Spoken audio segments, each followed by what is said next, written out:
الحمد لله رب العالمين.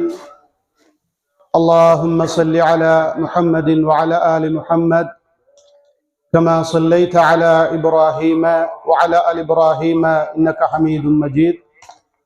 اللهم بارك على محمد وعلى آل محمد كما باركت على إبراهيم وعلى آل إبراهيم إنك حميد مجيد. மதிப்புக்குரிய சகோதரர்களே சகோதரிகளே, ஹஜ் பெருநாள் தொழுகையை நிறைவேற்றியவர்களாக அந்த தொழுகையின் ஹுதுபாவை செவிமடுப்பதற்கு நாம் எல்லோரும் ஒன்று சேர்ந்திருக்கிறோம். அல்ஹம்துலில்லாஹ்.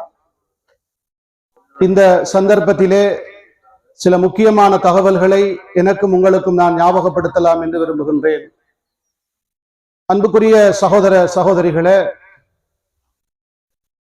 அல்லாஹு தஆலா எங்களுக்கு இந்த உலகத்திலே பொருளாதாரத்தை வழங்கி இருக்கின்றான். அது நம்முடைய கைகளிலே ஒப்படைக்கப்பட்டிருக்கின்ற அமானிதம். இந்த பொருளாதாரத்தை நாம் இந்த உலகத்திலே வைத்துக் கொண்டு அனுபவித்தாலும் இந்த பொருளாதாரத்தின் உண்மையான சொந்தக்காரன் அல்லாஹுதான் என்ற அடிப்படை கொள்கையை நாம் உள்ளத்திலே பதிவு செய்து கொள்ள வேண்டும். இந்த பொருளாதாரம் தொடர்பாக மறுமை நாளில் 2 கேள்விகள் இருக்கின்றன. அதைத்தான் எனக்கும் உங்களுக்கும் நான் ஞாபகப்படுத்துகின்றேன். முதலாவது கேள்வி, மின் ஐன இக்தசப்தஹு என்ற ஒரு கேள்வி. இந்த பொருளாதாரத்தை நீ எப்படி சம்பாதித்துக் கொண்டா என்ற ஒரு கேள்வி இருக்கிறது. அது ஹலாலான முறையிலா ஹராமான முறையிலா அல்லாஹ்விடத்திலே நாம் கணக்கு சொல்ல வேண்டும். அல்லாஹ்வுடைய நீதிமன்றத்தை நம்பியவர்கள் நாங்கள். கணக்கு செல்லாமல் நம்முடைய கால் பாதம் நகராது. ஆனாலும் அல்லாஹ்வுடைய தூதர் சொன்னார்கள், மனிதர்களுக்கு ஒரு காலம் வரும், அந்த காலத்திலே மக்கள் பொருளாதாரங்களை சம்பாதிப்பார்கள், அது ஹலாலா ஹராமா என்பதை பொருட்படுத்த மாட்டார்கள். பொருளாதாரம் தேட வேண்டும், பொருளாதாரத்தை தேடி இந்த உலகத்தில் அனுபவிக்க வேண்டும் என்ற அந்த பேராசை மட்டும்தான் உள்ளத்திலே இருக்கும். அது வந்த வழியை பற்றி யோசிப்பதில்லை. ஹலாலா ஹராமா என்று யோசிக்க மாட்டார்கள். எவ்வளவு காலத்துக்கு எங்களால் அனுபவிக்க முடியும் சகோதரர்களே? நாம் ஹராமான வழியிலே பொருளாதாரங்களை தேடி எவ்வளவு காலத்துக்கு இந்த உலகத்தில் அனுபவிக்க முடியும்? மறுமை இருக்கிறது, மரணம் இருக்கிறது. மறுமை நாளில் அல்லாஹ்வுடைய கேள்வி இருக்கிறது. இதை நம்பியவர்கள் நாங்கள். நாம் எல்லோரும் சுவர்க்கத்திற்காக வாழ வேண்டும். அல்லாஹ்வுடைய தூதர் எப்படி எச்சரிக்கை செய்கிறார்கள்? ஹராத்தை கொண்டு வளர்க்கப்பட்ட உடல் சுவர்க்கம் நுழையாது என்றார்கள். இதைவிட என்ன பாதிப்பு இருக்கிறது? இந்த உலகத்தில் 60க்கும் 70க்கும் இடைப்பட்ட ஆயுளை கொண்டவர்கள் தான் ஆதமுடைய மக்கள், அதாவது குறிப்பாக அல்லாஹ்வுடைய தூதருடைய உம்மத்தினர். அவ்வளவுதான் நாங்கள் மேக்சிமம் வாழ முடியும். ஆனால் மறுமை வாழ்க்கை நிரந்தரமானது. ஹராத்தை கொண்டு இந்த உடலை வளர்த்து வட்டி, பதுக்கல், லஞ்சம், கலப்படம், அளவை நிறுவைகளில் மோசடி, சீதனம், கைகூலி, ஏன் இன்றைக்கு போதைப் பொருள் வியாபாரம். இலகுவாக பணக்காரனாக வேண்டும் என்றால் போதைப் பொருள் வியாபாரத்துக்குள் போக வேண்டும் என்ற ஒரு நிலை முஸ்லிம் சமூகத்துக்குள் வந்துவிட்டது. இப்படியெல்லாம் நாம் சம்பாதித்து நம்முடைய உடலை வளர்த்தால் அந்த உடலை சுவர்க்கம் ஏற்றுக்கொள்ளாது என்றால் இதைவிட கை சேதம், நஷ்டம் நமக்கு மறுமையில் என்ன? அல்லாஹுவை பயந்து கொள்வோம். எனவேதான் முதலாவது பொருளாதார கேள்வி, இந்த பொருளாதாரத்தை நீ எப்படி சம்பாதித்தாய்? இதற்கு நாம் விடை சொல்ல வேண்டும். அதனால்தான் முன்னோர்கள், குறிப்பாக பெண்கள் எல்லாம் தங்கள் கணவன்மார்களை வேலைக்கு அனுப்புகிற போது ஒரு வசியத்தை சொல்லி அனுப்புவார்களாம். நீங்கள் ஹலாலை மட்டும்தான் சம்பாதிக்க வேண்டும், ஹராத்தை சம்பாதிக்க கூடாது. பசியோடு இருக்கின்ற அந்த கஷ்டத்தை, கொடுமையை நாம் இந்த உலகத்தில் தாங்கி விடுவோம். ஆனால் மறுமையிலே ஹராத்தில் வளர்ந்த இந்த உடம்பை கொண்டு அல்லாஹ் நரகத்தை, அந்த நரகத்திலே போட்டு எரிக்க போகிறானே, அந்த தண்டனையை எங்களால் தாங்க முடியாது. பெண்கள் கணவன்மார்களுக்கு சொல்லுகின்ற உபதேசம். எனவே மனைவியர்கள் கணவன்மார்கள் இந்த விடயத்திலே பொறுப்பாளர்கள், அல்லாஹுவை பயந்து கொள்வோம். இது முதலாவது கேள்வி. இரண்டாவது கேள்வி, ஃபீம அன்ஃபக்தஹு, பொருளாதாரத்தை எல்லாம் சேர்க்கிறோமே, அடுத்த கேள்வி இருக்கிறது, எந்த வழியில் செலவு செய்தார்? அது அடுத்த ஒரு முக்கியமான கேள்வி. அல்லாஹு தஆலா குர்ஆனிலே ஒரு வசனத்திலே சொல்லுகிறான், வலா தஜ்அல் யதக மக்லூலத்தன் இலா உனுகிக் வலா தப்சுத்ஹா குல்லல் பஸ்தி ஃபதக்உத மலூமன் மஹ்சூரா. உன்னுடைய கைகளை கழுத்தில் கட்டிக்கொண்டு வைத்திருக்க வேண்டாம். கழுத்தில் கட்டிக்கொண்டு கைகளை வைத்திருக்க வேண்டாம். அப்படி என்றால் என்ன? கஞ்சத்தனம் செய்யாது. செலவழிக்க வேண்டிய இடத்துல செலவழி. இந்த உலகத்திலே நீ ஹலாலான முறையில் சாப்பிடு, நல்ல உடுப்புகளை உடு, உலகத்திலே ஹலாலான முறையில் அனுபவி. கஞ்சத்தனம் செய்யாது. உன் குடும்பத்துக்கு செலவு செய், உன் பிள்ளைகளுக்கு செலவு செய், சதகா செய், ஜகாத்து கொடு, சமூகத்துக்காக செய். கஞ்சத்தனம் செய்யாது. அப்படி கஞ்சத்தனத்தை விட்டு அல்லாஹ்வுடைய தூதர் பாதுகாப்பு தேடினார்கள். அல்லாஹ்வுடைய தூதர் பாதுகாப்பு தேடிய பல விடயங்களில் ஒன்று, அல்லாஹும்ம இன்னி அஊது பிக மினல் புஹ்லி, கஞ்சத்தனம். கஞ்சத்தனத்தை விட்டு பாதுகாப்பு தேட வேண்டும். நிறைய பேர் செல்வத்தை சேர்க்கிறார்கள், செலவு செய்வதில்லை.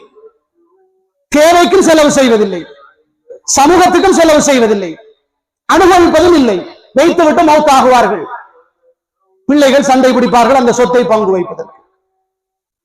சில பிள்ளைகள் இருக்கிறார்கள், சொத்துக்களை எடுத்தால் வாப்பாட பேர்ல ஒரு 1000 ரூபாய் கூட சதகா செய்ய மாட்டார்கள். அப்படிப்பட்ட பிள்ளைகளும் இருக்கிறார்கள். உலகத்திலே நாம் வாழுகிற போதே எல்லாம் செய்ய வேண்டும். ஆதமுடைய மகன் மாலி மாலி என்று சொல்றான், என்னுடைய பொருளாதாரம், என்னுடைய பொருளாதாரம். அல்லாஹ் கேட்கிறான், நீ உண்டு கழித்ததையும் உடுத்து கிழித்ததையும் தர்மமாக கொடுத்ததையும் தவிர உனக்கு என்ன இருக்கிறது? உனக்கு என்ன சொந்தம்? அல்லாஹ் கேட்கிறான். எனவே தேவையானதற்கு செலவு செய்ய வேண்டும், தர்மங்களை செய்ய வேண்டும். தர்மங்கள் செய்கிற போது அன்புக்குரியவர்களே, அது நம்முடைய நோய்களுக்கு மருந்தாக அமையும். நமக்கு இந்த உலகத்திலே ஏற்பட போகிற நிறைய முசீபத்துகள் அந்த தர்மத்தின் மூலமாக தடுக்கப்படும். இன்ஷா அல்லாஹ் நம்புங்கள். அல்லாஹ்வுடைய தூதர் இந்த கிரகணம் ஏற்பட்ட போது மக்களை பார்த்து சொன்னார்கள், இந்த கிரகணம் ஏற்பட்டதை கண்டால் நீங்கள் தொழுங்கள், துஆ செய்யுங்கள், சதகா கொடுங்கள் என்று சொன்னார்கள். கிரகணம் என்பது ஒரு முசீபத், வாழ்க்கையில் நமக்கு சமூகத்தில் ஒரு சோதனையாக மாறிவிடலாம். சதகா செய்யுங்கள் என்றார்கள். நமக்கு ஒரு சோதனையா தர்மம் செய்துவிட்டு அல்லாஹ்விடத்தில் துஆ செய்யுங்கள், இன்ஷா அல்லாஹ் அல்லாஹ் நிறைவேற்றுவான். அதுபோல சக்கரத்துல் மௌத்திலே நம்முடைய சதகா உதவும். மறுமை நாளில் அல்லாஹ்வுடைய நீதிமன்றத்தில் கேள்வி கணக்கிலே நம்முடைய சதகா நமக்கு உதவும். சதகா என்பது, ஜகாத் என்பது சகோதரர்களே, மறுமைக்கான ஒரு முதலீடு, நஷ்டமே இல்லாத முதலீடு. நாம் இஹ்லாஸோடு தர்மம் செய்தால், ஜகாத்து கொடுத்தால் அதிலே நஷ்டமே கிடையாது, நஷ்டமில்லாத முதலீடு. பெருநாள் தினங்களிலும் அல்லாஹ்வுடைய தூதர் சதகாவை வலியுறுத்துவார்கள். நாம் அதிகம் சதகா செய்ய வேண்டும், நல்லதற்காக செலவு செய்ய பழகுவோம். அதுபோல வலா தபசுத்ஹா குல்லல் பஸ், கையை விரித்து விடவும் வேண்டாம். அப்படி என்றால் என்ன?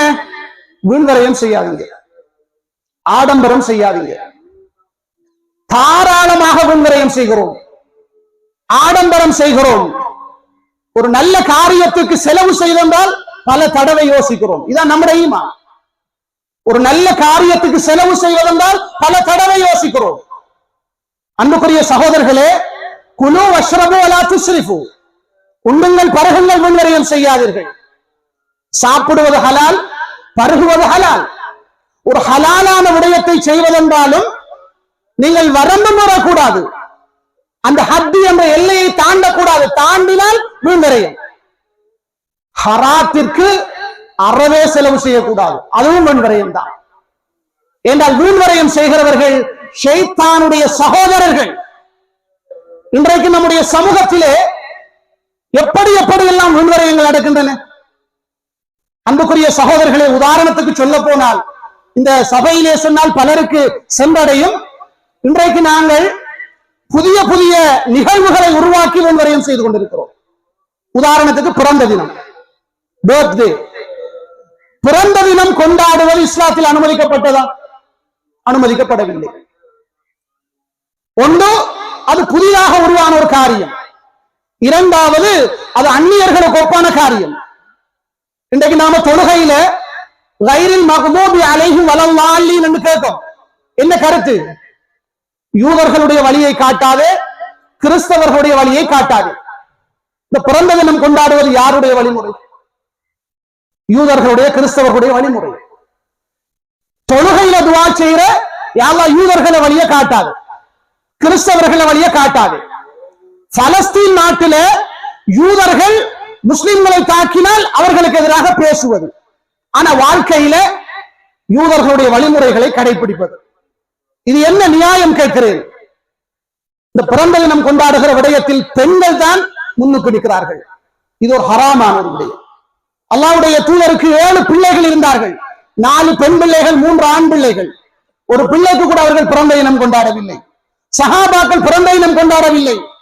ஒரு வயது போனால் மகிழ்ச்சி அடைவதா சகோதரர்களே? கபருடைய வாழ்க்கை ஒரு வருடத்தால் நெருங்கிவிட்டது, கவலைப்படணும். குடும்ப தலைவர்களும் பெண்கள் செய்தால் அவர்கள் பார்த்துக் கொண்டிருக்கிறார்கள். என்ன குடும்ப தலைவர்கள் நீங்கள்? உங்கள் மனைவியர்களை பற்றி, உங்கள் குடும்பத்தை பற்றி அல்லாஹ் மறுமையில் உங்களிடத்திலே விசாரிப்பானே, என்ன விடை சொல்ல போகிறீர்கள்?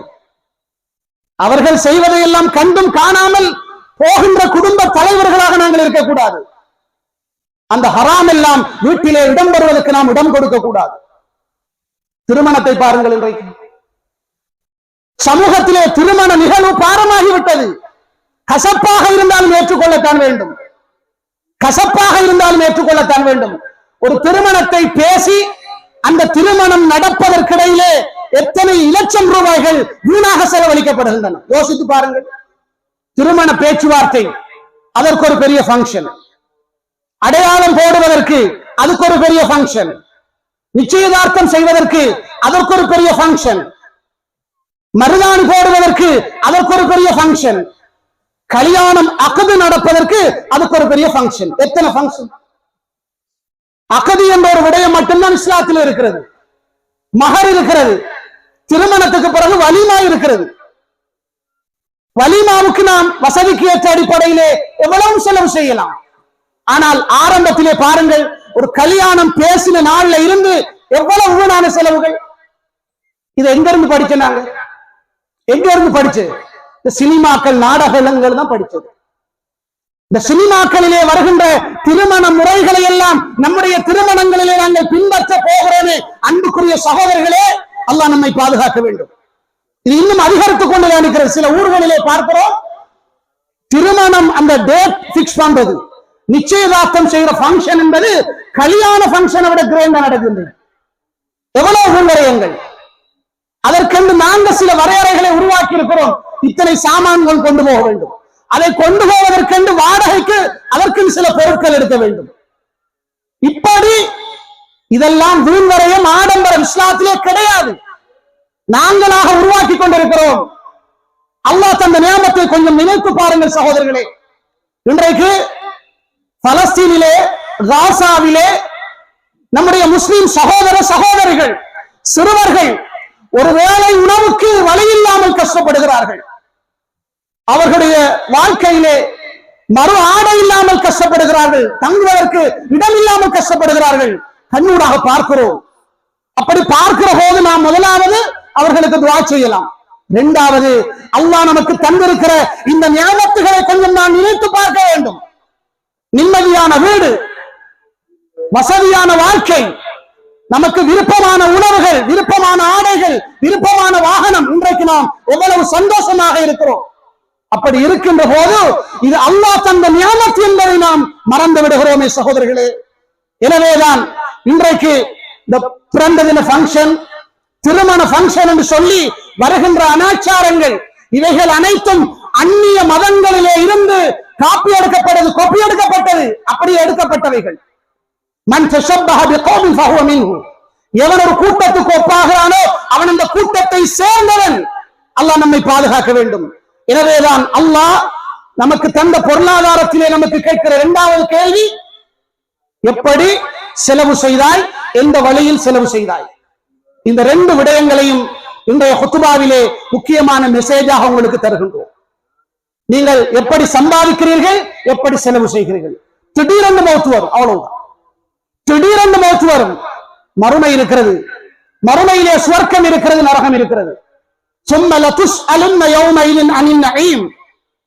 அந்த மறுமை நாளையிலே அல்லாஹ் உங்களுக்கு தந்த நியாமத்துகளை பற்றி நிச்சயம் உங்களை விசாரிப்பான். பொருளாதாரம் என்பது நியாமத், அல்லாஹ் கேட்பான். அல்லாஹ்வுடைய தூதரும் அபூபக்கரும் உமர் ரலியல்லாஹு அன்ஹு 3 பேரும் ஒரு நாள் கடும் பசி, வீட்டிலே உணவு கிடையாது, விருந்துக்கு போகிறார்கள் மதீனாவிலே அபுல் ஹுசைம் என்ற நபித்தோழருடைய வீட்டுக்கு. அவர் அல்ஹம்துலில்லாஹ் அவர்களை நன்றாக உபசரிக்கிறார். ஒரு ஆட்டை வெட்டி விருந்து போடுகிறார். சஹாபாக்கள் அபூபக்கர் உமர் ரலியல்லாஹு அன்ஹு சாப்பிட்டுக் கொண்டிருக்கிறார்கள். சாப்பிட்டு முடிகிற கட்டத்திலே அல்லாஹ்வுடைய தூதர் சொன்னார்கள், இந்த நிஅமத்தை பற்றியும் நீங்கள் விசாரிக்கப்படுவீர்கள்.